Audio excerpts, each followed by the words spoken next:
বরফ ধসে আটকে যায় নদীর প্রবাহ, আর এতেই তৈরি হতে থাকে সর্বনাশা বিপদ। কিন্তু তা কোনোভাবেই বুঝতে পারেনি নেপালিরা। লেন্দে নদীর এই প্রবাহ বন্ধ হওয়ার পর পানি আর স্বাভাবিকভাবে নিচে নেমে না এসে জমতে থাকে। এরপর তিব্বতের 4.4 মাত্রার ভূমিকম্প হওয়ার পরপরই ঘটে বিপর্যয়।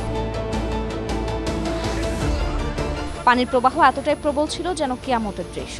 2015 সালের ভয়াবহ ভূমিকম্পের পর এটাই নেপালের সবচেয়ে বড় প্রাকৃতিক দুর্যোগ।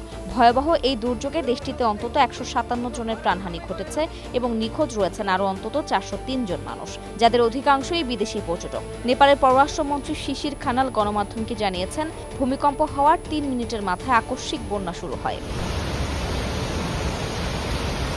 তবে যুক্তরাষ্ট্রের ভূতাত্ত্বিক জরিপ সংস্থা বা ইউএসজিএস দাবি করেছে, নেপালে বন্যার আগে যে কম্পন অনুভূত হয়েছিল সেটি কোনো ভূমিকম্পের কারণে নয়, বরং হিমবাহ ধস ও ভূমিধস থেকেই ওই কম্পনের সৃষ্টি হয়েছিল।